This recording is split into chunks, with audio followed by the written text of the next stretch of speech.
अस्सलाम वालेकुम दोस्तों, आऊं यहाँ अब्दुल हकीम ऐं तव्हां ॾिसी रहिया आहियो सिंधी टेक यूट्यूब चैनल। दोस्तों, जीअं त तव्हांखे व्हाट्सअप जो ऑप्शन ॾिनो आहे त व्हाट्सअप तव्हां नई मोबाइल वठो था।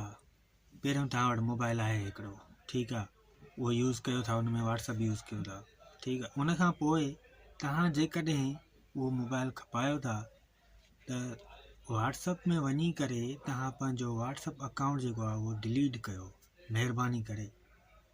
इहो इन करे थो चवां जो नओं मोबाइल वठंदव त उन ते तव्हां व्हाट्सअप हलाए न सघंदव, तव्हांजो उन में पासवर्ड ई न ईंदो। ये गारंटी सां मां थो चवां, छो जो इहे मसइला फेस कया आहिनि।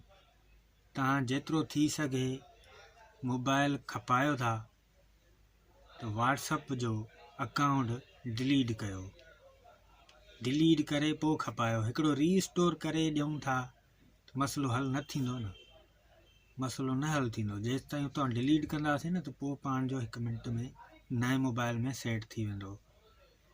तव्हांखे मां थोरो स्क्रीन ते ॾेखारियां, कुझु स्क्रीन शॉट आहिनि, उहे तव्हांखे मां ॾेखारियां थो, पोइ तव्हां उन ते ॾिसी करे तव्हां इहो डिलीट करे सघो था।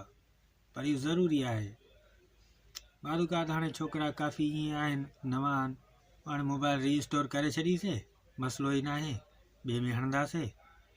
अहिड़ो मसइलो अची थो वञे, हाणे व्हाट्सअप हले ई नथो, नंबर हाणे साॻियो ई, ठीकु आहे, उहो ओके आहे। बाक़ी जंहिं महिल कोड जो इंतज़ारु आहे न, उहो ईअं सम्झो त 5 कलाक ॾसींदो तव्हांखे, या वरी 48 कलाक ॾसींदो। उहो टाइम फ्री ईंदो, उहो बटण फ्री थी वेंदो, वरी तव्हां कोड जो ऑप्शन भरंदो। इहो पियो हलंदो चक्कर तव्हां सां, पर तव्हांखे कोड न ॾींदो। उहो इन जे करे ख़ासि हाणे व्हाट्सअप जो हितां अकाउंट डिलीट कजे। ठीकु आहे दोस्तों, आसान तरीक़ो आहे, ऐं कुझु स्क्रीन शॉट तव्हांखे ॾेखारियां थो। ठीकु आहे दोस्तों, इन खां जेकॾहिं वीडियो में को फ़ाइदो पियो आहे त चैनल खे लाइक कयो, सब्सक्राइब कयो, ऐं नओं आहियां सिंधी में चैनल आहे मालूमात जे हिसाब सां।